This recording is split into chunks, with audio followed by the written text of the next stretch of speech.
There is a moment, just before sunrise, when the world feels suspended. Not dark, not light, just holding its breath. It's that moment when farmers tie their shoelaces, when border riders test their engines, when the first pots of porridge simmer in quiet kitchens. And it's that moment, that thin sliver of time when school children step out of their homes, balancing heavy backpacks and even heavier expectations. In Siaya County, that moment is routine, normal, unremarkable. But in May 2025, that moment becomes the beginning of a nightmare that will shake an entire community. Because in that fragile dawn light, a 17-year-old girl, bright, disciplined, loved, took her usual morning path towards school. A path she had walked so many times, a path her mother trusted, a path her teachers relied on, a path other students used every single day. She walked it confidently, sleepy maybe, but safe, or at least she thought she was. Her name was Akinyi Onyango, a Form 3 student at Yala Township Secondary School, a girl with neat handwriting, a soft voice, and dreams bigger than the little town she came from. That morning, she left her home at around 5:30 a.m. She adjusted her sweater against the cold. She walked past the small farms, the quiet homesteads, the curves of the familiar footpath near the Nyamninia KBC compound. And then, she disappeared. For hours, no one knew where she was. Her classmates waited. Her teacher took the register. Her mother washed dishes, thinking her daughter was safe in class. Life around her moved like it always did, until her body was found in a thicket, just off the path, violently assaulted, silenced, stolen from the world. And suddenly, that quiet morning became unforgettable. It became a warning, a wound, a story that demanded to be told. This is Crime Dopers. I'm your host, Wanja, and today we are telling the story of Akinyi, a child whose life was taken brutally, whose death exposed a predator lurking in the shadows, and whose memory continues to push Kenya to confront the violence targeting its daughters.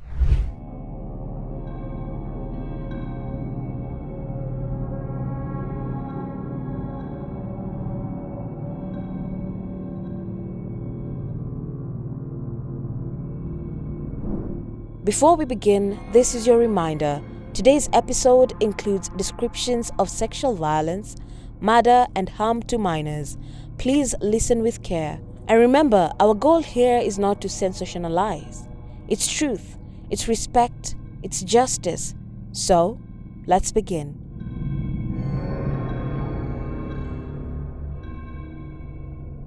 Before we talk about what happened to Emma, we need to understand who she was, because Emma wasn't just a 17-year-old schoolgirl. She wasn't just another victim. She was a full person, a daughter, a friend, a big sister, a girl with dreams, and to the people who loved her, she was everything. How was Emma's home life? See, Emma lived in Siaya County, in the heart of Yala Township, where life is simple, predictable, familiar. Her home wasn't large, but it was full of siblings, full of morning routines, full of responsibilities she took seriously. She wasn't the kind of teenager to complain about chores. She woke up early, helped her mother, checked on her younger siblings, and got herself ready for school. She was the second born who behaved like a firstborn, the steady one, the responsible one, the one you could trust. How was Emma at school? At Yala Township Secondary School, Emma was known for her clean uniform, her shy smile, the way she always sat in the second row, and how she wrote in tiny, perfect handwriting. Her teachers admired her consistency, not the loudest, not the boldest, but present, both physically and academically. She wasn't disruptive. She didn't talk back. She didn't skip homework. She had dreams, big dreams, quietly tucked behind that reserved demeanor. Some classmates say she wanted to be a nurse. Others say she talked about becoming a teacher. What they all agree on is one thing: Emma believed deeply in school, in the future school could give her, in the safety school represented. Now here's her routine. Emma's routine was simple and disciplined. She woke up at 5 a.m., dressed in the dim morning light, tied her shoes slowly while the rest of the house slept, put her books in her bag, stepped outside into the cold dawn, walked the familiar path to school.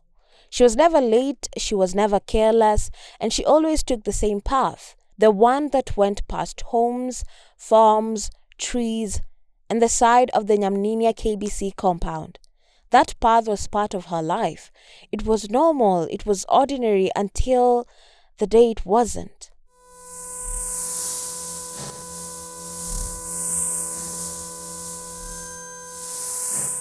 Emma didn't know that someone else knew her routine too. Someone was watching, someone was waiting, someone who had attacked before. That routine, that same predictable walk will be used against her. That final morning of Emma's life felt like every other morning, cold, still, quiet. The kind of morning where you can see your breath, where the grass is wet with dew, where light hasn't fully touched the earth. Emma left home around 5:30 a.m. Her mother later said she had the door open, but because there was nothing unusual, no reason to worry. Emma walked fast. She always did. She didn't like being late, and the path was familiar. Down the narrow footpath, past the small farms, towards the Nyamninia KBC compound, and through the bushy shortcut used by students and farmers. This was her normal, her everyday. But somewhere along that route, someone was already awake, already alert, already waiting.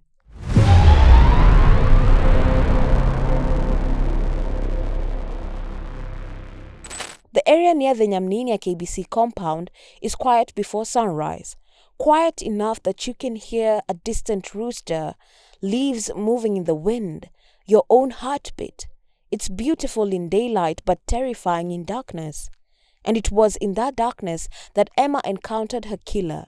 Now we're going to have a narrative reconstruction based on police findings, witness accounts, and confirmed details to get to understand how the attack happened. We don't know the exact moment it happened, but investigators believe the attacker watched from inside bushes. From behind bushes. He waited for a girl walking alone. He knew students passed between 5 a.m. and 6 a.m. He chose the most secluded bend on that path. When Emma approached that bend, he stepped out. Maybe she froze. Maybe she tried to run. Maybe she screamed, but the area was too isolated, too early, too empty. The attacker subdued her, gagged her using her own socks, assaulted her sexually, and murdered her. The violence was deliberate, targeted, and cruel. Emma was just a child, but he treated her like prey. When he was done, he dragged her into a thicket just off the path, close enough for someone to eventually find her, but far enough for no one walking past to notice immediately. Her undergarments were missing, her uniform was disturbed, and her body lay still. She died alone in the cold morning grass. For hours, life continued around her. Farmers walked past. Students hurried to school. A boda engine roared in the distance. Birds sang, and all the while, Emma lay hidden in the bushes, unheard, unnoticed, but gone, until the students found her.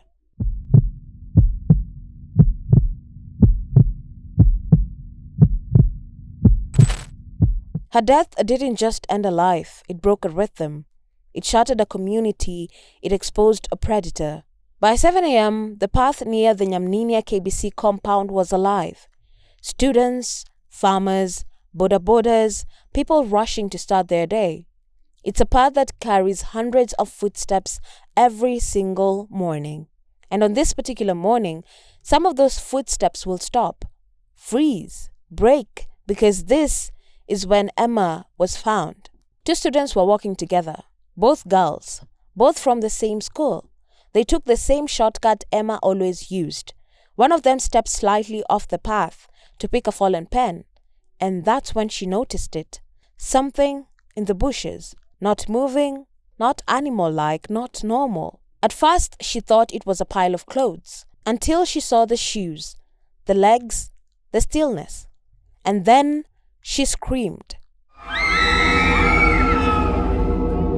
Her friend ran. Farmers nearby stopped. One man rushed over, pushing aside the branches, and what he saw would haunt him forever. Emma's body lay just a few meters from the footpath, hidden but not completely. Her school uniform was in disarray, her undergarments missing, her socks were tied inside her mouth, used to silence her during the attack. Now the ground around her showed signs of struggle: crushed grass, broken twigs, disturbed soil. One farmer told local reporters, and I quote, "Huyu mtoto aliteswa, aliumia sana, hakustahili hii," end of quote. Meaning this child suffered, she was in pain, she didn't deserve this.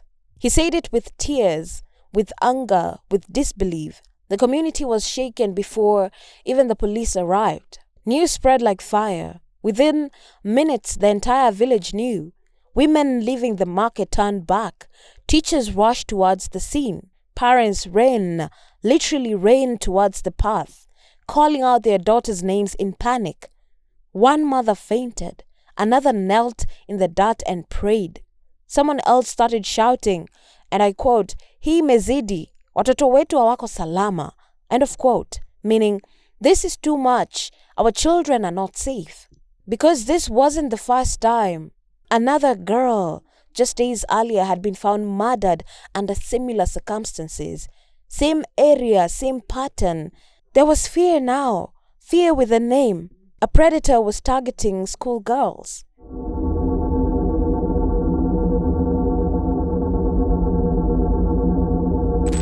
When Emma's family heard the news, they rushed to the scene. Her mother's voice carried through the trees, and I quote, "Where is she? Wapi mtoto wangu?" End of quote, meaning, where is my child? Villagers tried to hold her back because no mother should ever see her child like that. But she broke free, and the scream she released was the kind of scream that doesn't leave a body quietly.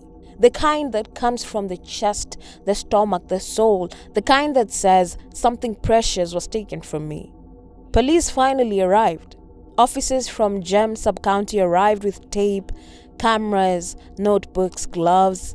They had seen crime scenes before, but this was quite different. One officer was overheard saying, and I quote, "This is the same pattern, same as the other girl," end of quote.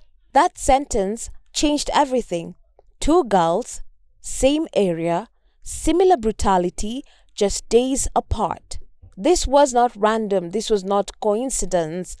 This was a pattern, a predator, a serial attacker, and the community realized their daughters were walking straight into danger every morning.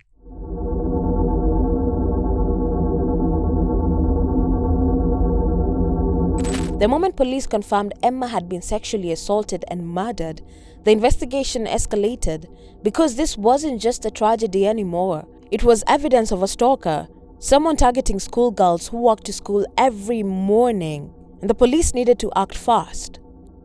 Here are the crime scene findings. Investigators collected footprints near the thicket, broken branches indicating a struggle, fibers from Emma's uniform, fingerprints on nearby branches, and possible DNA evidence. The ground told a story even when the attacker wasn't there. But it wasn't a faint story. The morning dew and the number of people who had gathered had already contaminated parts of the scene. Still, investigators pushed through.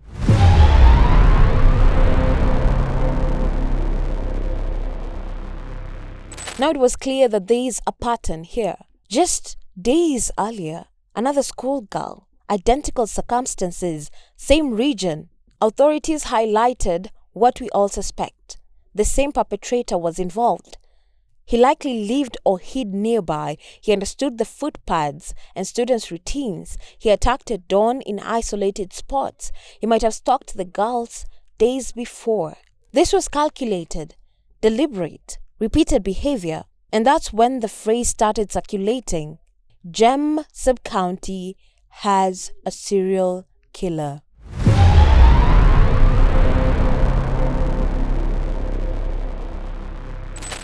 Now, the tension in the community exploded. Parents demanded answers. Teachers refused to start lessons. Villagers gathered at the chief's office chanting, and I quote, "Haki kwa Emma, haki kwa wasichana," end of quote, which means justice for Emma, justice for the girls. A local elder said, and I quote, "This cannot continue. We will not bury another child," end of quote. The pressure grew. The police had to move faster. Officers began interviewing boda riders, fishermen, farmers, students using the path, and residents near the KBC compound. They checked previous offenders. They searched abandoned structures. They patrolled the thickets. One suspect quickly emerged, a man believed to be connected to earlier attacks and killings in the area. The police officers said that he was known, dangerous, familiar with the terrain, someone who disappeared for days at a time, and someone who avoided the main roads. And for the first time, the community realized they might know the man responsible.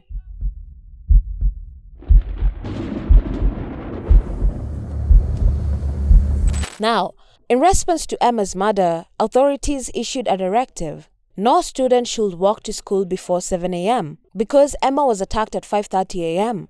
when the world was asleep, when predators had the advantage.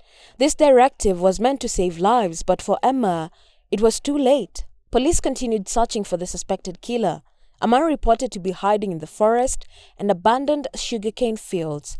Residents said, and I quote, "He could go days without being seen. He knows all the shortcuts. He targets girls who walk alone," end of quote.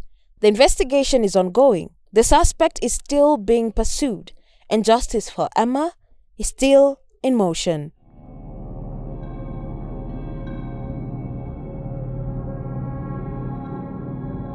Emma's death shook Siaya County. It shook the entire country. It became part of a larger conversation that Kenya has always been avoiding, and I keep on saying time and time again. Femicide, the killing of women and girls, not randomly, not accidentally, but as a pattern. Emma's story added to a list that is already far too long. At Emma's funeral, teachers cried, classmates cried, her mother collapsed twice. Her younger siblings clung to relatives, not understanding why their sister was in a coffin. Her head teacher said, and I quote, "Emma had dreams. Someone stole them," end of quote. And those words echoed through the crowd, because this wasn't just a death, it was theft. Theft of a child's future. Now there was nationwide outrage. Kenyans demanded more lighting on rural routes, police patrols during every morning hours, strict enforcement of school arrival times, arrest of unknown offenders, and greater protection for girls. Activists marched under the banners reading, "Protect our girls," "Schools should be safe," and "Femicide now." Emma became a symbol, not just of loss but of urgency.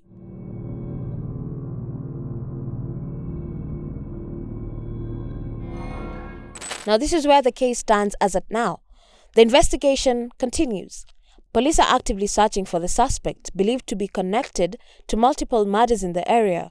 But as of now, no arrest has been publicly confirmed. The community remains fearful.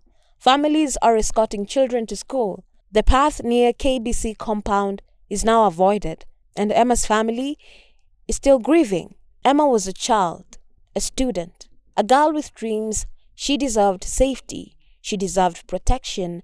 She deserved to grow up. And the story reminds us, in the most painful way, that safety is not guaranteed. That monsters don't always hide in the dark. Sometimes they hide in routines, in familiarity, in the places we think are safe. If you take anything from this episode, let it be this: watch out for each other. Protect young girls. Report suspicious behavior and never ignore patterns. If you're listening to this, work with students in your neighborhood. Report unsafe areas to authorities. Support organizations fighting gender-based violence. Demand justice and do so loudly.